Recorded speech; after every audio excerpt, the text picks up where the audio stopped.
Hey guys, today we're going to talk about confidence and how you can develop it. So, I've always found the topic of confidence quite weird because some people will tell you, oh, this is what you have to do. You have to stand upright, you have to talk loud and do this and do that, and that means you're confident. Um, and I always thought to myself, this is kind of bullshit because I was doing this for a long period of time. I was faking it so much. I was talking loud. I would do public speaking in front of hundreds of people. I would have a really good posture. I would smile. I'd have open body language. And still, inside, I would feel like shit. I would feel like I'm not worth it. I would do so many things to prove my value. Even like my TikTok, on which I have over 1 million followers, and my Instagram and my YouTube channels, Francesca Psychology, I kind of started it out of a place of not feeling good enough and wanting to prove to myself and the world, I guess, that I am good enough. But you know what happened? Even if after I had like millions of followers on TikTok, for instance, I still didn't really trust myself. I still didn't really feel good enough. So I noticed that in my life, I did a lot of things that could theoretically show my worth, prove my worth. But in my relationships or even with myself, I would be very unstable and insecure about my self-image. I always thought I'm not doing enough. I always thought I'm not good enough. However much I would do, I would always get the sensation that it's not enough. I'm not enough. So I think, yes, these things that you learn online about confidence, like open body language, talk loud, smile, straight back, whatever, achieve goals, develop skills, prove to yourself that you can do stuff, and that's how you develop confidence. I'm not saying they're bad, they're good, and they help to a certain amount, to a certain extent. However, true, real confidence doesn't come from those things. It doesn't. And I can tell you, I can swear by it that it doesn't. Because I have achieved things that I never thought I would be able of achieving. I did things that proved to the world and theoretically should have proven to myself as well that I'm good enough, that I'm worthy. But I still didn't feel like that. Because this feeling doesn't really come from what you do and what you achieve. It mostly comes from your childhood and from certain traumas that you had. So for instance, if in your childhood your parents made you feel like you're not good enough, then you will take this feeling of not good enough, of I'm ugly, I'm stupid, because maybe someone at school would call you that, or your parents would call you that, or this is the conclusion that you got to. So for instance, a really interesting story that someone told me was they have a daughter, and so the daughter was playing with her cousin, and basically the cousin didn't want to, she was like 5 or 6, and the cousin didn't want to play with her, and she came crying to her mother, and she said, doesn't my cousin want to play with me because I'm ugly, because I'm not beautiful? And this is just like an example of how children reach these really weird conclusions, like very irrational conclusions. But we reach these conclusions in our childhood, and we don't realize that we've reached them or that we have them, and we actually keep them in our later life, in our adult life, or someone broke up with you and you think, oh, it must have been because I'm not beautiful enough, for instance, right? When the true cause was a lack of compatibility. Or they broke up with me because I'm not worthy, because I'm not smart enough, because I'm not interesting enough. So, you reach these conclusions by yourself that really have nothing to do with reality, because maybe that person broke up with you because you were triggering their traumas, because maybe they didn't feel good enough, because maybe they have commitment issues. There could be so many things, that for so many reasons, and most of the time it doesn't really have to do with you. So people take these things so personally.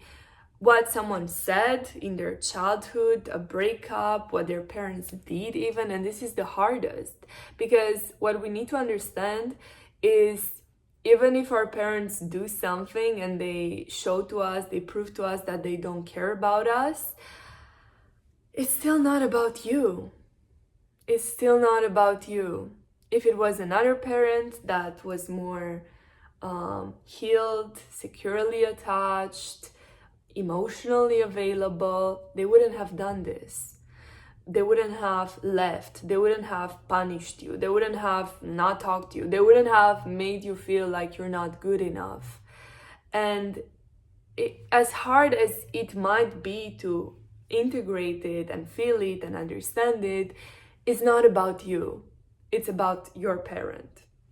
So this is mostly where it comes from, this lack of self-confidence. It is from your childhood most of the times. Could be from a breakup as well, could be from different situations. Maybe at school you were bullied. But I think it is important to understand to a certain extent where it comes from and how you reach these conclusions that are completely irrational, and to work on healing that part of yourself, right? But if you don't remember, that's fine as well. What is most important is right now, and what you're doing with this lack of confidence or insecurity about yourself. You're feeling that you are not worthy now. Also, I want to highlight, so when people say I'm not confident, I always say, okay, you're not confident enough to tie your shoes? And they say, yeah, well, I am. Are you not confident enough to cook something? They're like, oh yeah, I am confident. Are you confident enough to talk to your best friend? Oh yeah, I am confident enough. It's like, okay, so you are confident when it comes to certain things, but you're not confident, for instance, to do public speaking, or you start feeling insecure maybe in certain situations at your job or in a new relationship or when dating, it's like, I don't want you to tell yourself you're not confident, because that's not true. You are confident when it comes to certain things, and you're not confident when it comes to other things, right? So the big mistake that a lot of people make when they're feeling insecure, and that I've done my whole life, is they push themselves even more. So they're like, I'm not feeling good enough, I'm gonna prove that I am good enough. And they do all these actions to prove that they are good enough, but the feeling is still left there. And they ignore this feeling, they push themselves, they ignore what they feel, and they're very harsh with themselves. They're like, for instance, I might be super scared or afraid of something, and there's like, I'm not taking that into consideration, I'm just gonna push myself and I'm going to do it. And I think the most important thing to do in these situations is actually to sit with this feeling from your childhood and to validate yourself and to take care of that feeling and that part of you, and to self-soothe in these moments. So for instance, like you're feeling insecure because maybe you're dating someone and they ghosted you, or like whatever, take any situation, or at your job with your boss, whoever it is, it brings up a feeling of insecurity inside of you, of anxiety.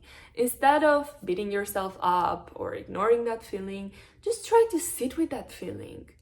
Just try to, touch that feeling wherever you feel in your body, for instance, and just tell it, I'm here with you. It's okay. It makes sense. First of all, it makes sense for me to feel this. It's okay that I feel it. And because of my childhood experiences, because of everything that happened, it's absolutely normal and it makes so much sense for me to feel this. And it's okay. I can feel it. And you can start nurturing this part of you. And telling it that you're here for them, for it, that you love it, that everyone has a different self-talk, but what is important is that you become that kind of loving parent for yourself that maybe you never had. Maybe when you find that part of yourself and you realize, okay, so my lack of confidence when it comes to this comes from middle school, let's say, when kids used to bully me, right? You connect to that part of you and you start nurturing it. You say, okay, this happened to you and it sucks and you didn't deserve it. But you're safe now. You're not in middle school. You're not a child anymore. You're safe now. It's okay. A lack of confidence usually comes from feeling like you're not safe, a lack of safety. You don't feel safe enough in certain situations. So it's important. You feel anxious, So it's really important that you make yourself feel safe. You might even I recommend doing it with a therapist or a coach, but you might even do it by yourself. Go back to certain situations in your past, but with your adult self present as well. So for instance, you go back to when you were 9 years old and your parents divorced, or kids used to bully you and it really traumatized you, and you go with your adult self and you feel like they're taking care of you, they're protecting you in those moments. So this is a very powerful therapeutic technique that a lot of therapists use. But I guess I would recommend doing it with your therapist first, then you can do it by yourself as well. Anyways, the most important thing is that you don't ignore these feelings and you actually take care of them. You become that loving parent for that inner child that you have that is not feeling safe, that is feeling anxious about the future or about what's going on. And you make them feel safe. You make them feel loved. So a big part of self-confidence is actually self-acceptance and self-love. So self-love comes from self-acceptance. It's like they're all connected. So when I talk about confidence, it is hard for me to only talk about a certain subject because it is very connected to self-love. It is very connected to self-acceptance. They're all intertwined. So it's, developing that self-acceptance and being like, it's okay for me to feel like this. It makes sense that I'm feeling like this. And I don't necessarily think you need to talk loud or to really push yourself out of your comfort zone and, in order to feel confident. Sometimes you just have to accept yourself as you are and say, I'm not feeling okay to do this, so I'm not gonna do it. I feel comfortable doing this and I accept myself like this. I accept myself that I don't like to talk to 100 people on the street when I go out. I'm not one of those super extroverted people. And it's okay. Like when I go to a party, I'm not going to talk to everyone at the party, and I accept myself, and that's okay. This is such a big part of self-confidence. Just accepting yourself as you are and not beating yourself up that you're not in another way. Because the truth is, there's no good way to be. It's not like extroverts are better than introverts. And okay, anyways, I want to highlight this. Extroverts, introverts, I think these are just some labels. No one is just an extrovert or an introvert. We all have both of these components, and in different situations you'll be more introverted and extroverted. So I don't really like these labels, but for the sake of the video, I use them because it's just easier to understand some concepts. So the bottom line is, just accepting yourself where you are in this moment, having that compassion for yourself and for everything that happened to you. So stop beating yourself up, stop the negative self-talk, and it will be hard, okay? If you've done this your whole life, it's not going to change overnight. It's not like, you're gonna start taking care of your inner child and stop talking negatively to yourself like now, for instance, after watching this video.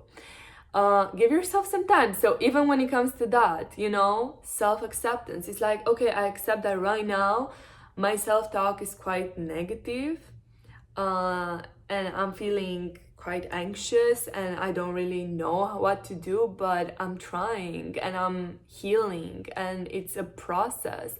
And I know that in time I will get there. I know that. But right now it's okay that I am here and I have compassion for myself and I'm taking care of myself. So I think these are the most important things. You'll find a bunch of advice online on how to be confident that has to do with faking it, that has to do with how you have to act, how you have to talk to people, what you have to say. And maybe in certain situations it does work and it does help to fake it, to maybe get certain results, but this is very shallow work. So this is just the surface, right? It's really important that you don't stop there and that you actually go deeper and you develop real self-confidence. And by the way, self-confidence doesn't mean being confident 100% of the time, all the time. It doesn't mean that. Self-confidence means just generally trusting yourself, trusting that you'll be able to handle any situation that comes your way, knowing that you will be okay whatever happens to you, and just knowing that you can deal with anything. It's like knowing that overall it's fine, it's okay, everything is okay, you're safe, you can handle anything that happens to you. It doesn't mean you're never going to feel anxious or bad. I think people have this unrealistic concept of what self-confidence means. They see it in TV shows, like one that comes to mind is Maddie from Euphoria. I've seen a lot of TikToks and videos of her and people, making videos of how to be confident like her.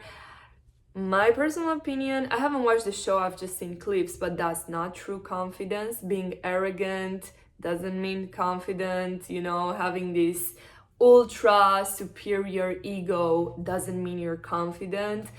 It usually means you're extremely insecure and you're trying to compensate a lot.